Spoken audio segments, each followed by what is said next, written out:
Hi, I'm Travis Daggett with Cornerstone Properties. I want to talk today about how it works. Talk to a lot of homeowners that are just curious how it works if they're to sell their house to a real estate investor.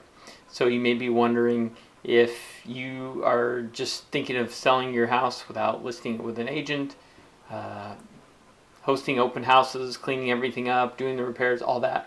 If you're just to get out from under it or be done with it and sell it quickly for cash, how that would all work.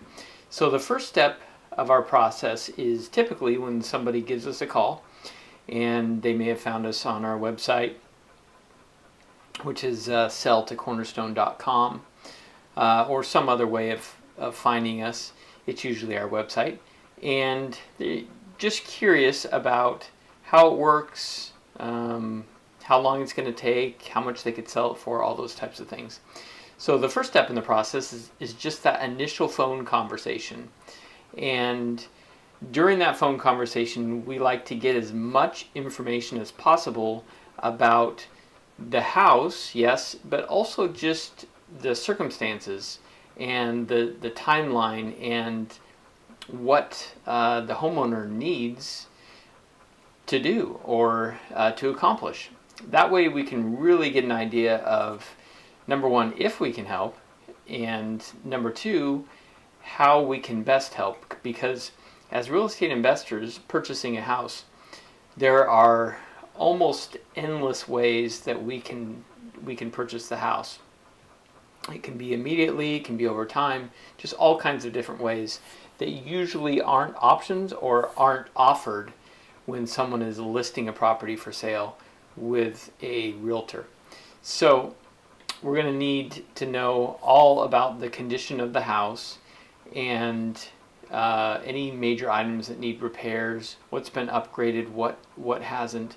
The reason is really just to save you, the homeowner, time and us time, because it doesn't make a lot of sense for us to actually come out and walk through a property if we know from the get-go that it's just not something that's going to work.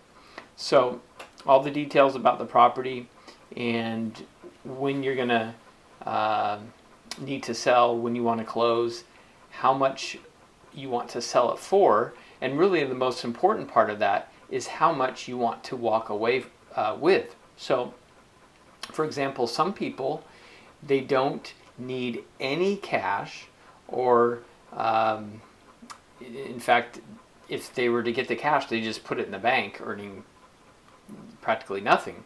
And so there may be an opportunity for folks like that to earn interest on their money for a period of time.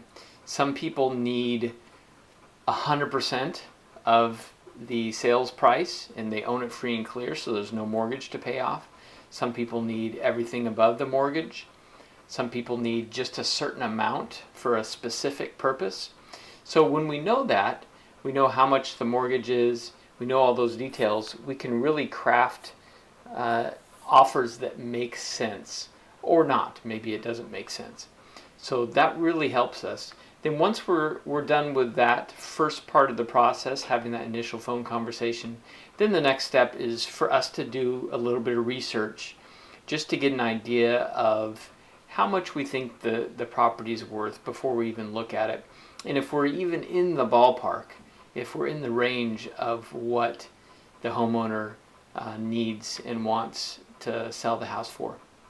If we are in the ballpark, that's when we'll schedule a time to come out and look at the house and get all the details. And then we can tell exactly what we can pay for the house.